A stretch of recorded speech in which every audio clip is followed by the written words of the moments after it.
was chosen because of his heart. For as long as I can remember, I just wanted to do what was right. He fights for the underdog, people who are being bullied. He had this charisma that immediately people latched onto. He was an icon. I wish to hell I'd have been Captain America. It's just a guy with a shield. That was something that was really compelling. What's great about the Marvel heroes is that they're interesting without their superpowers. Nobody can touch the energy that's in Kirby pages. That's the look he was going for. The biggest impact comic book hero of all time. He represents the figure that we needed. He was a great character, ultra-patriotic. The comic book version of a founding father. There's an action, there's an energy to it. It was big, it was in your face. That's what you wanted to see. But there's more to the story than that. They say you should never judge a book by its cover, for many times it is not the world's biggest, strongest, and fastest on the outside who have the largest hearts. Such was the case with an undersized kid from Brooklyn named Steve Rogers, who would change the course of comic book history in the Marvel Universe. From his first appearance in 1941 to today's blockbuster films, this is Marvel's Captain America, 75 heroic years.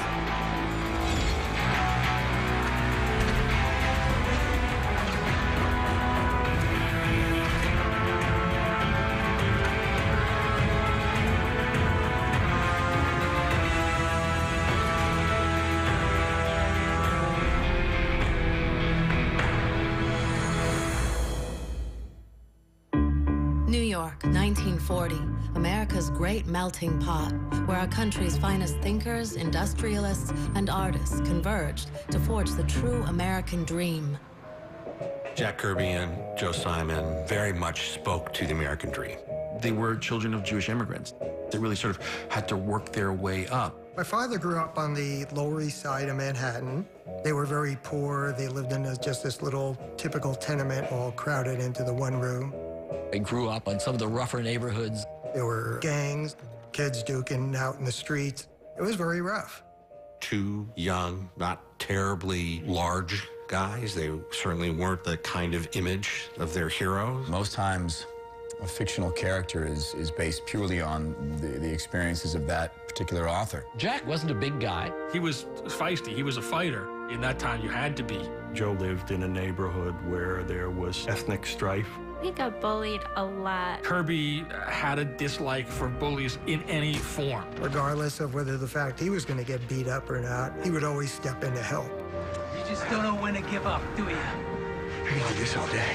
That played a big part in the creation of Captain America, somebody who would take on the bullies. I don't like bullies. I don't care where they're from. Joe wanted to go to college, and he couldn't get in. They would only take a certain amount of Jews. A lot of the writers and artists that worked in comics couldn't get a legitimate job in the Mad Men advertising world. These incredibly talented people denied fair opportunity, and they created some of the greatest American products. They met at Fox Publishing. Joe got a job at Timely, which is what Marvel was at the time. Timely Comics was founded in 1939. Martin Goodman was the publisher. Joe was the editor, and Jack was the de facto art director. They were brilliant. I mean, Joe and Jack wrote and drew. They worked as a team. They were different personalities. My father, the little scrappy guy. Joe was more the guy who concentrated on the business end of it. Jack was always hunched over the drawing boards, working like a demon, 2-3 pages a day. The minute Joe Simon saw Jack Kirby's artwork, he knew this was something spectacular. How kinetic it was, how it moved across the page. He saw it as the work of a master. They were very good friends, besides being partners. Jack said, "We're going to move across the street," and Joe said, "Great." I thought the Kirbys were our cousins. At that time, the big problem was Adolf Hitler and the Nazis in Germany. I guess that where anybody is from affects the way he writes or draws. Simon and Kirby, as Jews, they definitely knew what side of the war they were on. They were very much aware of what was happening to not just Jews, but to everyone. Martin Goodman wanted some kind of hero comic.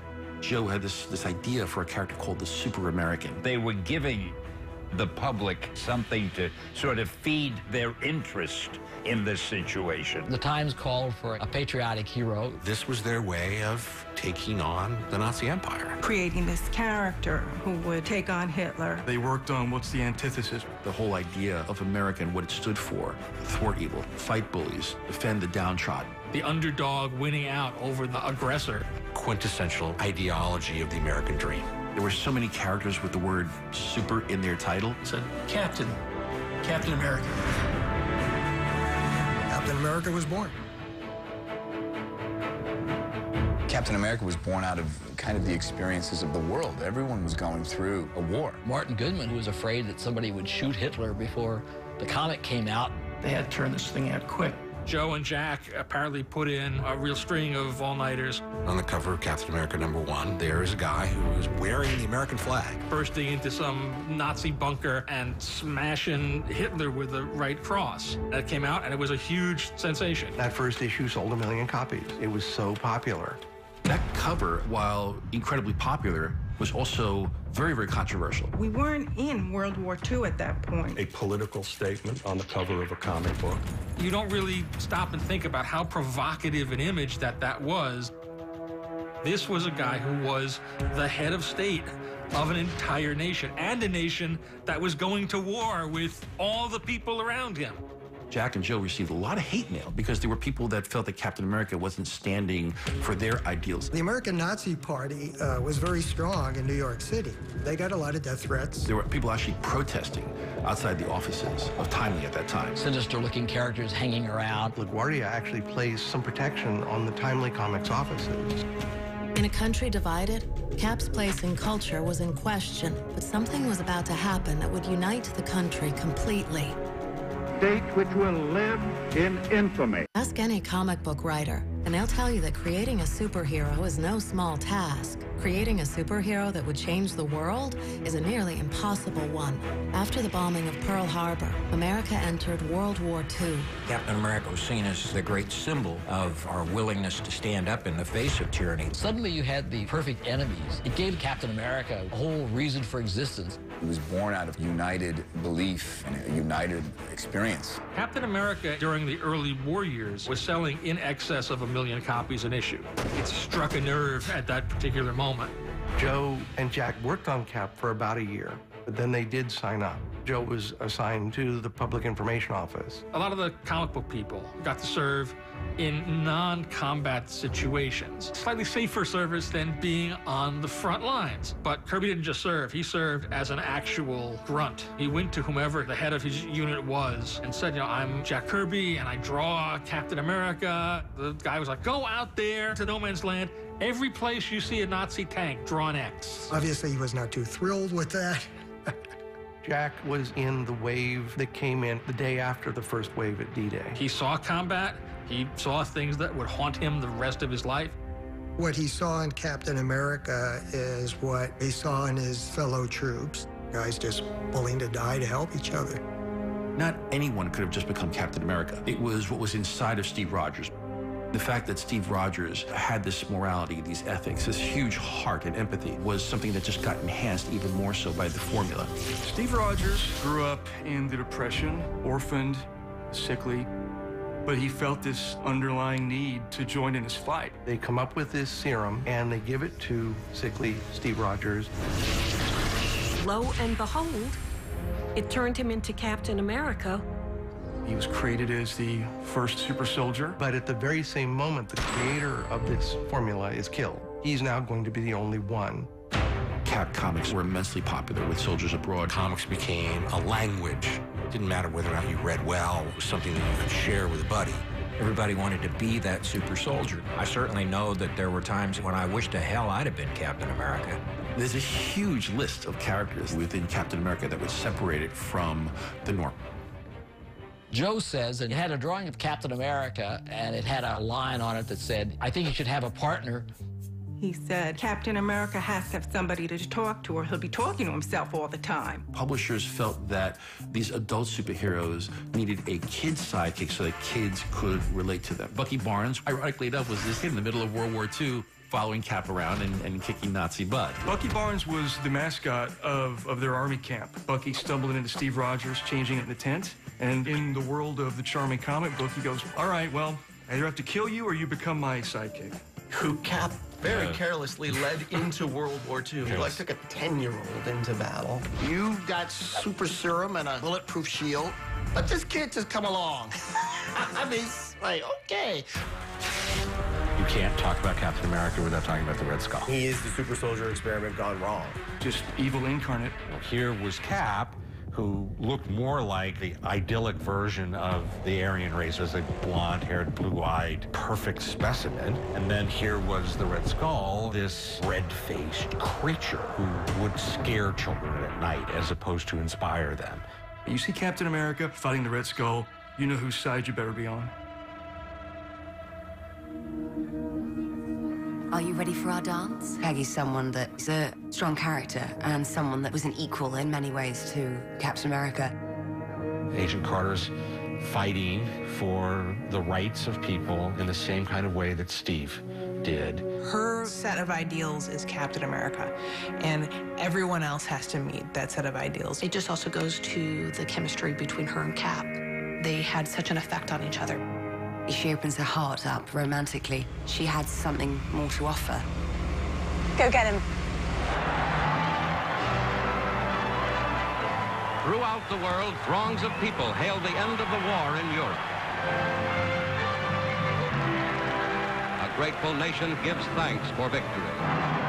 Superheroes had served a real purpose during the war, but when the war was over, all of a sudden they looked like they had nothing to do anymore. We wanted to get back to normalcy. People perhaps had had enough of war. A myriad of genres proliferated. There were a lot of crime comics. There were a lot of romance comics. Aliens come into focus. Sci-fi starts taking over. The enemy was gone. We won. And, you know, Captain America, as you can imagine, took the biggest hit.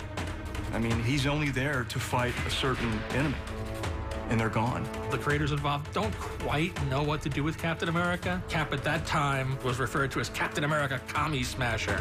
The Cold War isn't exactly the greatest war in terms of action. Comics were not the preferred way for kids to get entertained. Everybody had a television. People just started to read less. And so all the comic books sort of went away, sales tanked. My publisher, Martin Goodman, told me, let's drop the Captain America books. Captain America and Human Torch and Submariner were canceled in 1949.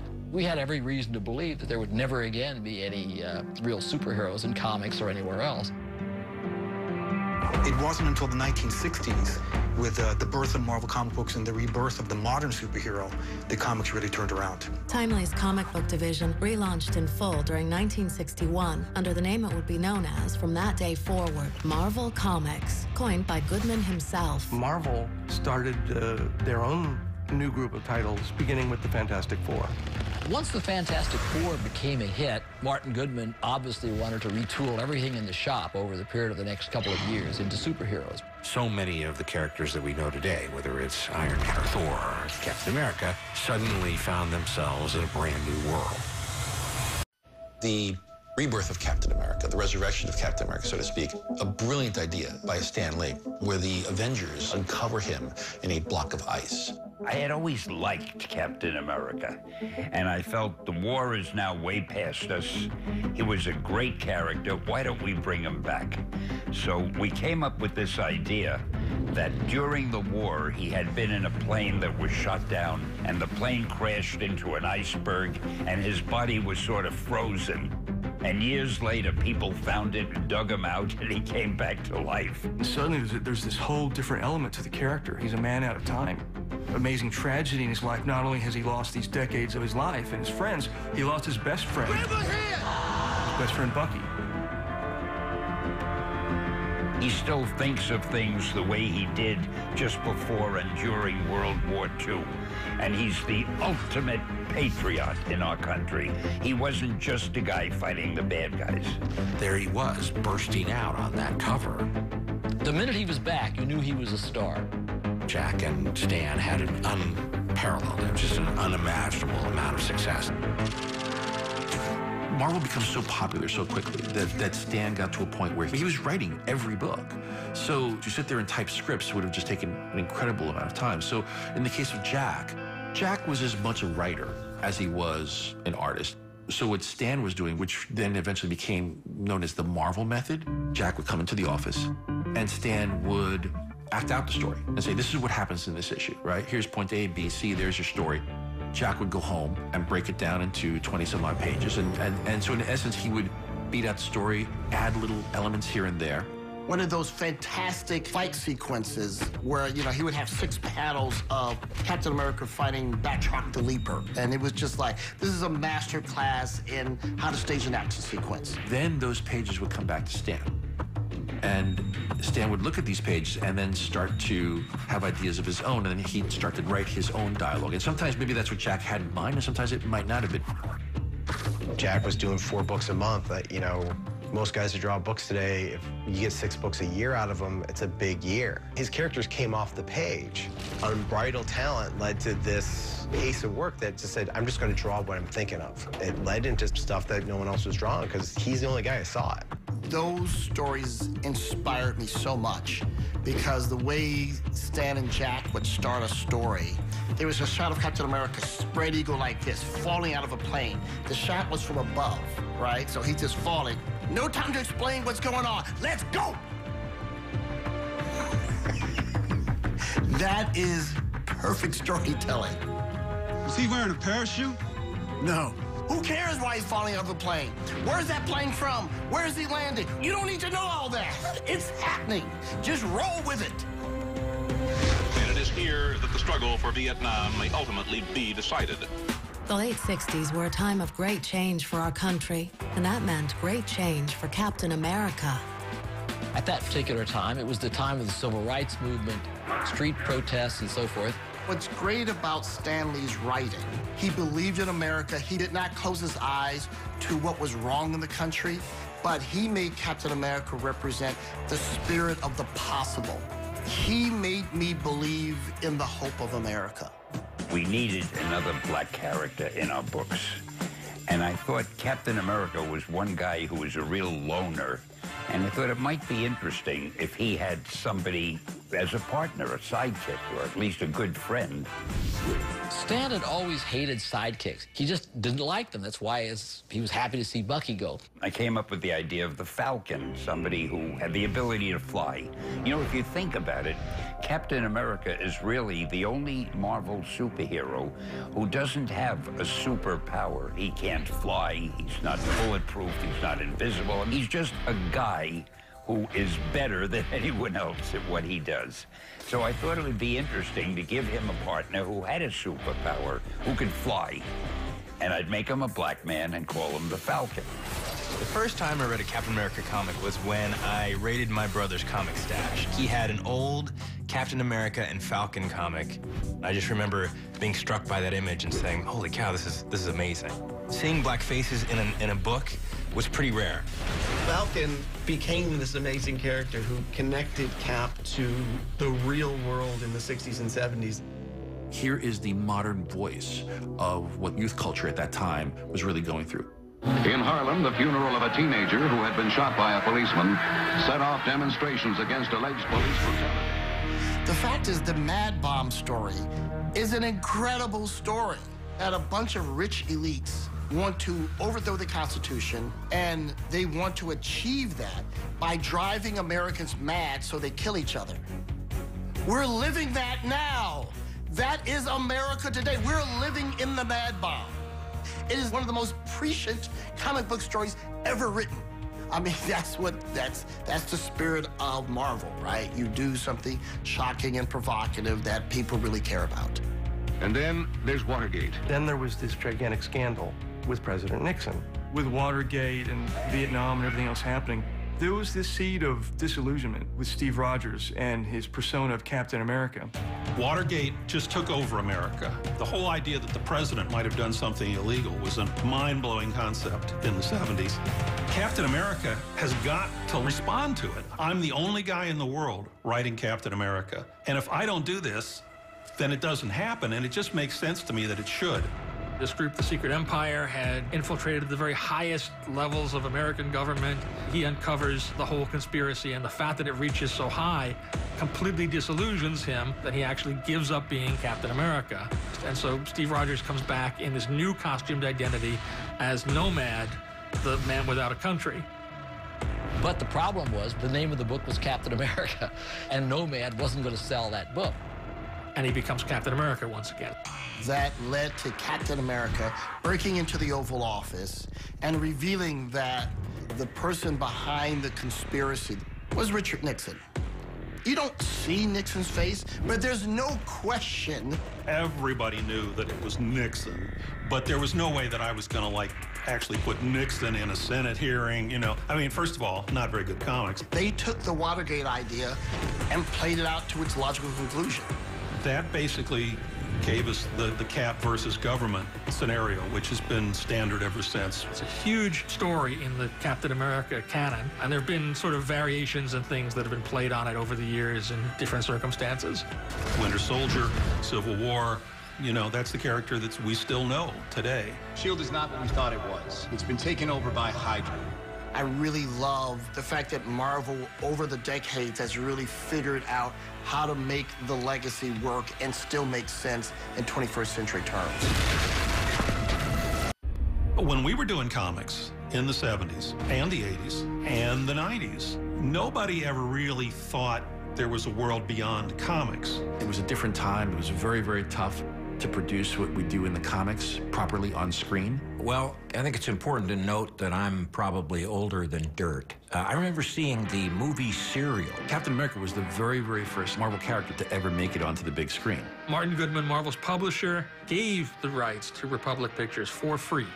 He did not charge a penny for them based on the publicity that the magazines would sell better. But they changed literally everything about him. Not Steve Rogers. He didn't have a shield, he carried a gun. Wait, I'll talk. It thrilled me. He was larger than life, which all great superheroes need to be. I really did not become a Marvel fan until I saw the first Marvel TV show, which was the Marvel Superheroes animated series that came out in 1966. They were done with very, very, very limited animation. It's like a picture of the character and just his mouth moving. I suggest we return to shore. But they were adapted directly from Stan's stories in the comics. Bucky! And the artwork was adapted directly from the art in the comics. I've got him. Look out, Bucky! Captain America movies were bad. There were two of them, actually. They were just terrible. Captain America's motorcycle might be something that we want to talk about.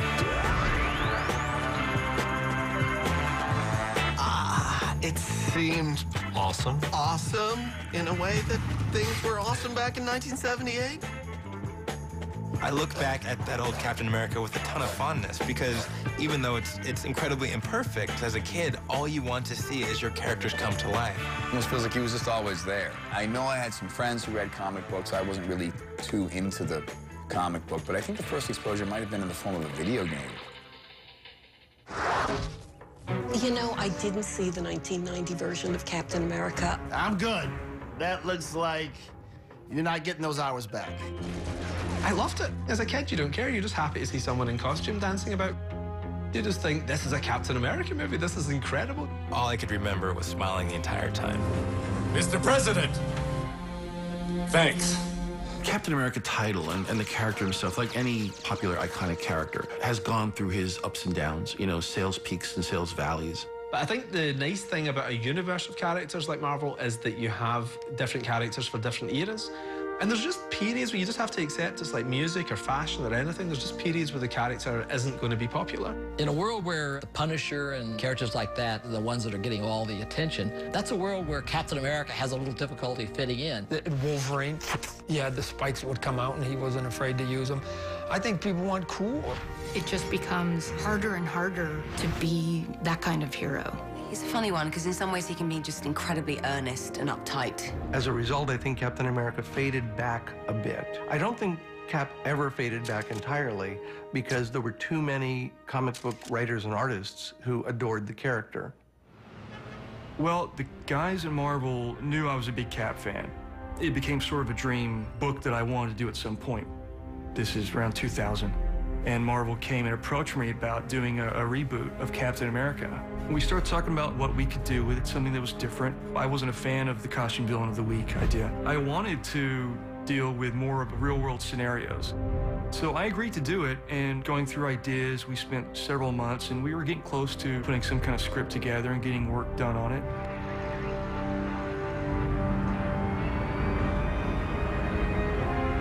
Then 9/11 happened, and we immediately knew that we were scrapping what we had. We didn't know what we were going to do. There was something a little more cruel at our doorsteps. My Captain America was in a lot of pain, and he was angry.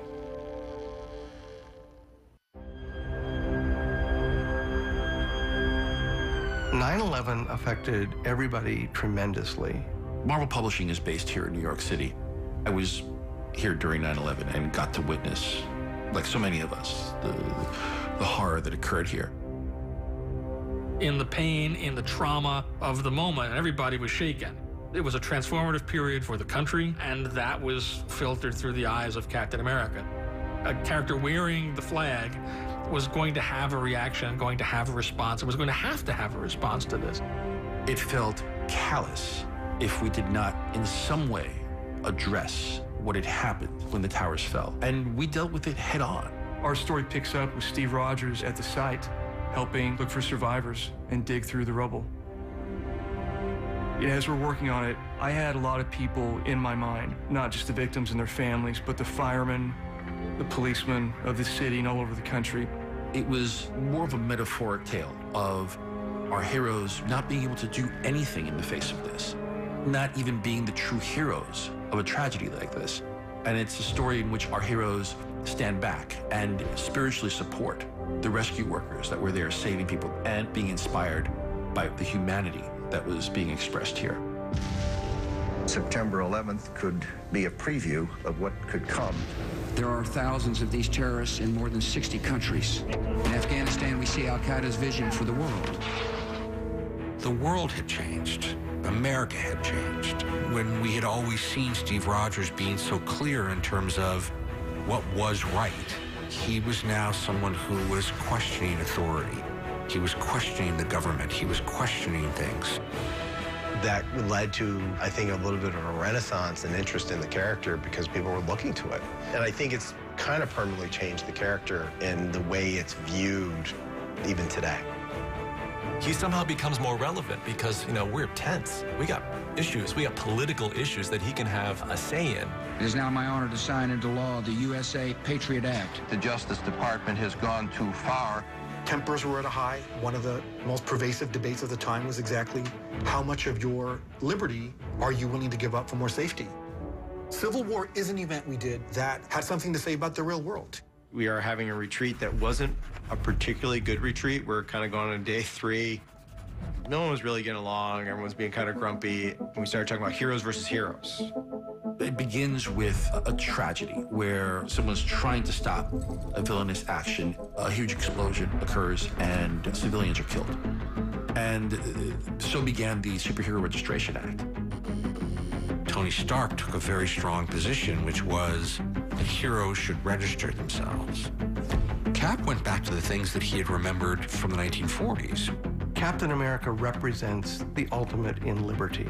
And liberty means that you don't follow every move of your citizens. Cap would always come out for the rights of the individual. This caused a split within the superhero community. And that's where you have a civil war. We tried to take a balanced view of the opinion, the same way that there are two sides of the fence in regards to exactly what types of measures should be taking place to deal with terrorism. Our fans were asked to sort of take sides in this story. Which is kind of where the "whose side are you on" tagline came from. Whichever side Cap is on will probably seem like the right side to most of the readers. He looked around, he saw that he was creating divisiveness that was not better for society, and he surrenders himself. And it was really a masterpiece of execution. There's a short list of characters whose deaths are kind of quintessential to the characters they're related to. Probably the primary one being Spider-Man's Uncle Ben. You bring Uncle Ben back, you got nothing. For years, Bucky was the great loss of Captain America. That was the dark cloud he carried with him, and nobody had ever figured out how to do this and make it work.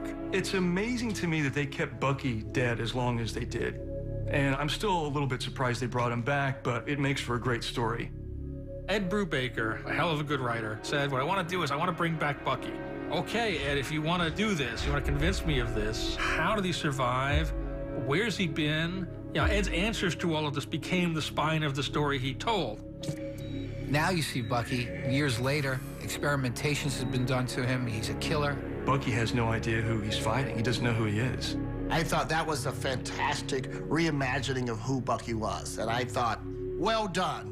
Cap is always best when he's fighting against himself and fighting against his memories and his past. A red, white, and blue icon died yesterday, and he may have taken the last remnants of an idealistic America with him. Steve Rogers, better known to comic book fans as Captain America, was shot to death in a comic book released yesterday.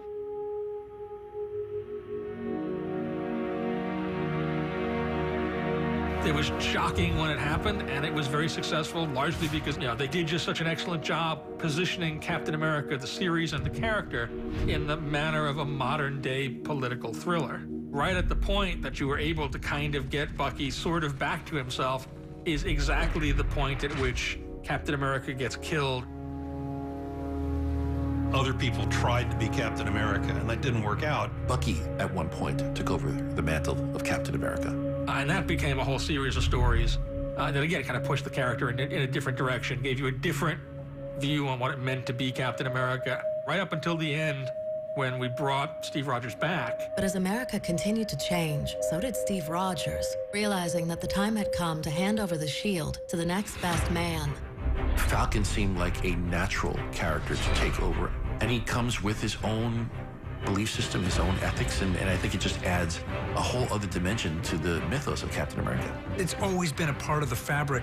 Just as America evolves and what it means to be an American evolves, there should be absolutely an African-American Captain America. For me as a kid, if I had seen that, I would have lost my mind. It's not just for me, it's paying it forward to the next generation to say, you can be Captain America. I think it's incredibly important, and I think it's totally necessary. And at the same time, is it something that should be made a big deal? It feels like it should just be normal.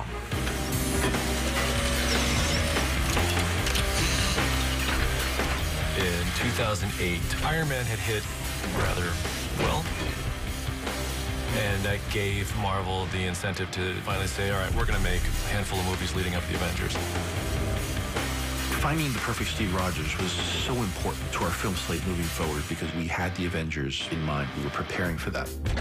You had to find an actor that could play off of Robert Downey Jr.'s Iron Man, Tony Stark, and we struck gold with Chris Evans. I mean, the guy is Captain America.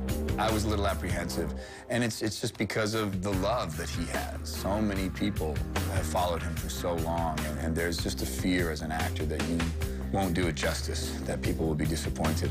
For us, it's unimaginable to have anyone else play Steve Rogers. Chris Evans looks like a Jack Kirby drawing.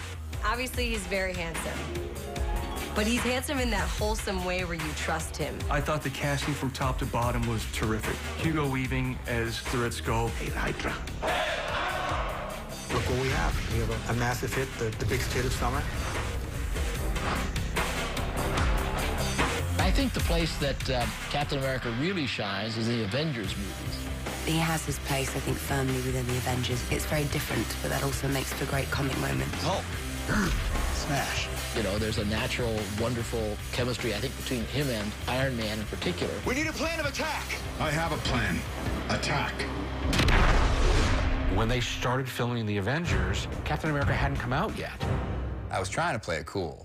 I was nervous. I was nervous. You don't want to be the weak link in the chain. And yet, there's never a doubt in his performance that he is going to own this role. And then after the Avengers, we get the Winter Soldier. That, to me, was an extraordinary achievement. You know, kudos to Russo brothers. Well, that's the best thing about the Russos. When they wanted to do a movie that felt like a 1970s thriller, you think, well, I hope these directors can pull that off. And they did. I have to think Captain America: The Winter Soldier, the second one, to me is the quintessential Marvel movie. I think it's the best film that we've made, up till this point anyway.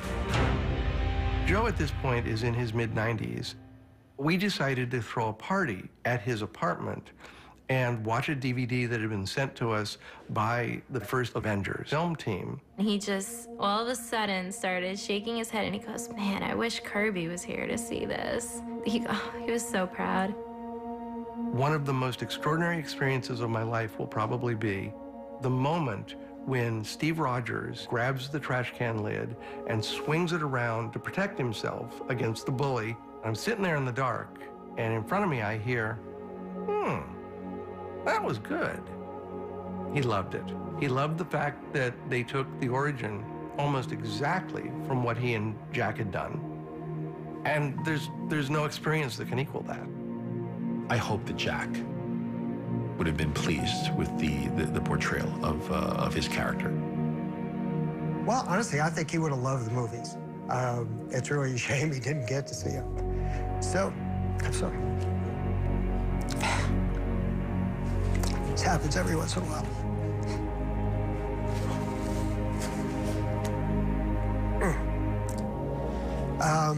Yeah, he would have loved seeing, he really would have loved seeing the movies.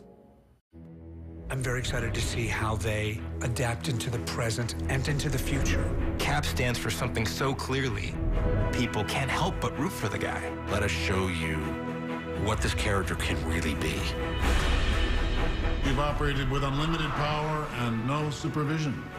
That's something the world can no longer tolerate.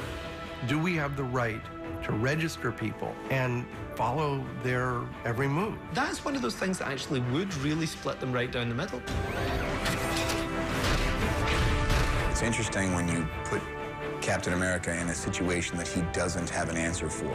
And with Civil War, they do a really good job of making it hard to figure out which side of the fence you're going to fall on. And right is shades of gray. There's also one hell of a personal story. When Captain America fights Iron Man, I don't know the outcome of that. What do? We fight. Captain America in video games, bring it. This is going to be insane. We're about to go into the 4th season of Marvel's Avengers Assemble. So the animated series has Cap firmly the center of what's going on with the Avengers there. In the comics, he'll have a couple more twists and turns. As wonderful as Civil War was, we're actually currently working on a sequel to it. Hopefully, we'll be able to tap into the same sort of spirit we were able to access in the original Civil War without just doing the same story over again. Coming this summer, Marvel puts its original Avenger back in comics as Steve Rogers returns as Captain America. In the television series, we have Agent Carter. If you hadn't cast Haley Atwell, you wouldn't have a TV show. There's more going on in her personal life, and you'll see a lot more humor with her and Mr. Jarvis. Once people get a load of what Agent Carter is all about, I think there's going to be an awful lot of people that are reinventing themselves to be more like Agent Carter. In the second season, we're talking about the Cold War and the communist scare that is happening. And she punches and kicks a lot of people.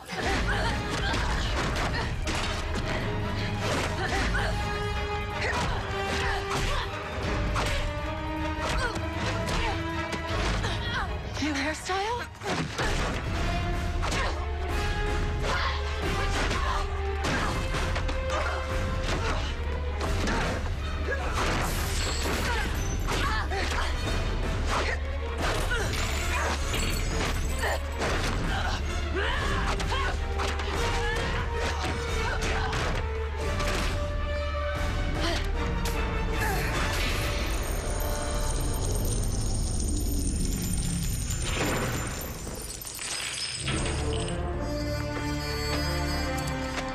Love the hat.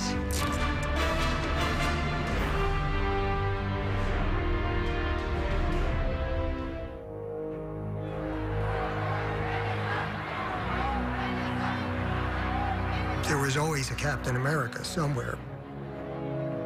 Maybe he wasn't wearing kind of leathered spandex, but there was always a Captain America. suiting up to try and give yourself for something bigger than you because you believe in something. You believe in something good and right and just. It's powerful. Captain America can go on as long as there is heroic entertainment. It's about what he represents as a symbol of an idea. And that's who he'll be 75 years from now. He's open, he's honest. So the more unanswerable questions you present to him, the more dynamic the character becomes. The Marvel Universe is best when it takes big swings and moves the ball down the field. You're telling stories, visual stories with writing and art, and you've got to have both. You've got to have people on both sides of that equation doing their best work if you want the best final product. The interest in that kind of storytelling, those kinds of characters, is not going to go away. These characters have to be relatable. They have to have a heart to them. That means that the stories have so much more weight. Cap is so morally sound that when you throw a conflict his way, how he reacts is so telling and colorful because he's such a consistent character. But Cap is rock solid. He's always pointing north. He represents what America should be. The spirit of the possible, of the American dream. What better hero to live vicariously through than Captain America? And I think as long as we can keep him as that kind of a beacon, he's going to be a character that people always want to watch. People can relate to it and at the same time can dream about what they could become. If you believe in something and you go about it in a way that will help others, then you truly are a hero.